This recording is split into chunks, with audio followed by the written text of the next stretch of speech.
Veja, ontem nós tomamos a primeira iniciativa e eu fiz questão de convidar o presidente da Câmara, o presidente do Senado, sabe, o Tribunal de Contas e a Suprema Corte para fazer com que a gente trabalhe de forma unitária em todos os poderes para que a gente não fique permitindo que a burocracia crie entraves para a gente facilitar o dinheiro. Qual é a dificuldade inicial? A dificuldade inicial é que nenhum prefeito, e o governador disse isso com todas as letras no último domingo, ainda não tem noção, sabe, do estrago que foi feito. Por enquanto as pessoas imaginam, por enquanto as pessoas pensam, mas a gente só vai ter o estado real quando a água baixar, que a gente vê o que aconteceu de fato no Rio Grande do Sul. O que nós fizemos ontem, eu fiz uma mensagem ao Congresso Nacional, fazendo um decreto legislativo para que a gente possa começar a facilitar a liberação de recursos através dos ministérios. O Ministério da Saúde pode liberar recursos, o Ministério da Integração Nacional pode liberar recurso, e vários ministérios podem liberando, o Ministério da Educação, tá? Vai liberando recursos de acordo com as necessidades fundamentais, que é colocar a criança na escola, colocar as pessoas do hospital, a compra de remédio, a compra de combustível, a compra d'água, a compra de comida. Esse dinheiro vai saindo normalmente pelo Ministério sem muita burocracia.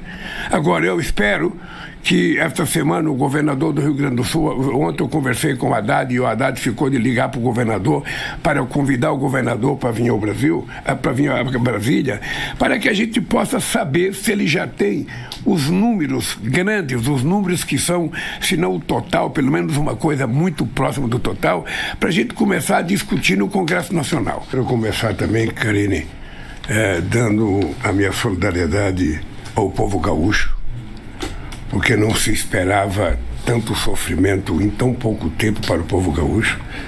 Você está lembrada que nós tivemos no começo do ano passado uma seca imensa que envolveu quase 300 municípios, em que o governo federal, junto com o governo estadual, atuaram para minimizar o sofrimento da seca. Em setembro tivemos a questão do Vale do Taquari, em que foi uma coisa também jamais vista por qualquer pessoa que nasceu no Vale do Taquari, e o governo federal esteve presente. E agora que é uma tragédia climática que eu penso que ninguém imaginava a dimensão dela e que, pelo que todo mundo fala, ainda não acabou, porque a água está descendo, a água vai chegar em outros municípios, ou seja, e isso é muito grave. Então, o governo federal, eu estive lá duas vezes para dizer ao governador, dizer ao povo gaúcho, ao povo brasileiro, que nós estamos 100% comprometidos com a ajuda ao Estado do Rio Grande do Sul. Aliás, eu disse na minha fala no Rio Grande do Sul que o Brasil deve muito ao Rio Grande do Sul. O Rio Grande do Sul é um estado muito importante para o Brasil do ponto de vista artístico, do ponto de vista cultural, do ponto de vista do trabalho, do ponto de vista da nossa cultura. Ou seja, então, o que nós vamos fazer é devolver ao Rio Grande do Sul aquilo que ele merece que seja devolvido para ele poder tocar a vida. Então, não haverá falta de recurso, eu disse e vou repetir pela quarta vez, não haverá falta de recurso para atender a necessidade do Rio Grande do Sul. Quando eu ganhei do Serra, do Alckmin, também eles não ficaram xingando. Perderam, foram para casa. É assim que se faz política no mundo. Acontece que surgiu uma coisa nova. Surgiu o implante do ódio em qualquer palavra. Sabe uma coisa que está faltando no Brasil hoje, Denise? Está faltando, eu diria, argumento. Por falta de argumento, as pessoas falam bobagem. Por falta de argumento, as pessoas xingam. Por falta de argumento, as pessoas falam mentiras. Então, é preciso que a gente recupere a capacidade do debate com argumento. Sabe, que as pessoas leiam mais, que as pessoas discutam mais os problemas do Brasil. Essa é a primeira coisa. A segunda coisa, Denise, eu vou te dizer uma coisa. Você sabe como é que nós pegamos esse país? Esse país estava desmontado. Esse país estava desmontado. Era como se fosse uma dessas casas que cai quando dá um vendaval. Ou seja, nós precisamos recuperar esse país. Esse país não tinha Ministério da Cidade. Você sabe que fazia 8 anos que não tinha dinheiro para encosta no orçamento do governo federal? Você sabe que fazia 7 anos que não aumentava a merenda escolar? Sabe? Você sabe que fazia tanto tempo que não aumentava o salário mínimo? Ou seja, nós estamos recuperamos o Ministério da Cidade, recuperamos o Ministério da Cultura, recriamos o Ministério da Pesca, recriamos o Ministério da Mulher, o Ministério dos Povos Indígenas, porque o Brasil precisa estar representado na sua totalidade. Não é meia dúzia de bem vestidos em Brasília que vão governar esse país. A gente tem que cuidar desse país. Dito isso, eu vou te dizer um negócio. A economia está indo bem, a inflação está controlada, a taxa de juros eu espero que continue caindo.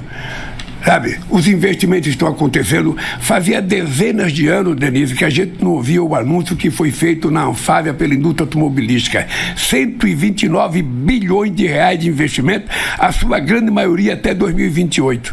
E uma parte dele até 2033. Ora, esse investimento a gente nunca tinha visto. O Slim, sabe, veio ao Brasil, que é o presidente da Claro, veio ao Brasil e anunciou a disposição de investir 40 bilhões de reais no Brasil, dos quais 17 a começar de ontem. Ora, então as coisas estão acontecendo. O Brasil foi o segundo país do mundo a receber investimento direto ano passado. Então, as coisas estão acontecendo no Brasil. Veja, a inflação está caindo, a fome está acabando, o salário mínimo está aumentando, a renda das pessoas está crescendo, o consumo voltou a crescer e o emprego voltou a crescer. O emprego voltou a crescer, que isso é bom. É a melhor política de distribuição de renda do mundo, é o crescimento do emprego, o crescimento do salário. E nós anunciamos, Denise, a maior política de crédito que esse país já ouviu. Eu vou repetir para as pessoas entenderem, porque eu criei esse slogan.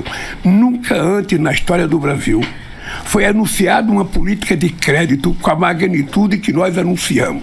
Ou seja, é crédito até para o pequeno e médio catador de material reciclável na rua, é crédito que atinge a empregada doméstica, é crédito que vai atingir o pessoal da construção civil, porque nós estamos abrindo crédito para as pessoas de classe média, Denise, que não querem comprar uma casa Minha Vida, que não querem comprar uma casa pequena e querem comprar uma casa maior, pois nós vamos fazer crédito para a construção civil. Eu acho que vai ser uma coisa extraordinária. E nós abrimos crédito para os pequenos e médios empreendedores individuais nesse país. Ou seja, vai ter, e mais ainda, nós fizemos um hedge cambial. Ou seja, para que as pessoas que queiram fazer investimento no Brasil não tenham medo por causa da oscilação cambial. Nós criamos um seguro para isso. Então, Denise, isso nunca foi feito na história do Brasil. E mais ainda, nós conseguimos aprovar uma política tributária que há 40 anos o Brasil estava esperando. E veja o milagre. O meu partido só tem 70 deputados. O Congresso Nacional tem 513 deputados. O meu partido só tem 9 senadores. O Senado tem 81. E nós conseguimos aprovar uma reforma tributária com deputados e senadores, os contra e ao favor. Isso que é importante na democracia, Denise, isso que é sagrado. Olha, eu tenho o sentimento de que o clima no Brasil melhorou muito. E tende a melhorar mais, porque na medida em que as pessoas vão vendo que as coisas estão acontecendo, na medida em que as pessoas vão percebendo que o governo está trabalhando, e na medida que as pessoas começam a perceber que as coisas estão melhorando para ele, na vida dele, na mesa que ele come, na casa que ele mora, as pessoas vão começar a deixar de lado essas pessoas raivosas, mentirosas, que pregam ódio. Porque polarização sempre houve em qualquer lugar do mundo, nos Estados Unidos, na Alemanha, na França, no Brasil. Eu polarizei com o Fernando Henrique Cardoso 3 eleições, depois eu polarizei com o Serra, mas tinha um nível civilizatório de discussão. Você não ofendia a mulher da pessoa, você não ofendia o marido da pessoa, você não ofendia o filho da pessoa, você não xingava as pessoas, você não falava em matar, você não falava em arma. Sabe, porque nós agora estamos fazendo o seguinte, nós estamos assumindo um compromisso que cada município desse país que não tiver uma biblioteca, vai ter uma biblioteca. Porque é preciso a gente pensar em livros para as pessoas e não em armas. O que dá segurança para as pessoas, sabe, é o grau de consciência que as pessoas tenham. Então nós vamos fazer isso. Nós agora, em cada conjunto habitacional que nós inaugurarmos, vai ter uma pequena biblioteca naquele conjunto habitacional, para que as pessoas voltem a adquirir o hábito de ler. Ler a sua história, ler a história do Brasil, ler a história da sua vida, da sua cidade, da sua cidade. Então esse país, Karine, nós estamos construindo. Não é uma tarefa fácil, não. Porque o bicho está solto. Tem muita gente ruim. Tem muita gente falando mentira, tem muita gente pregando ódio, tem muita gente ofendendo. Eu vi vídeo ontem desacreditando, desancando as Forças Armadas, os caras trabalhando lá e os caras desancando. Sabe? É uma coisa que não ajuda. Não ajuda. Por isso é que eu trabalho também com a vontade de que em algum momento o Congresso Nacional, a sociedade brasileira, os internautas do mundo vão se ter em conta que existe uma certa regulação para que a gente utilize a internet como uma melhoria civilizatória da humanidade e não como uma piora.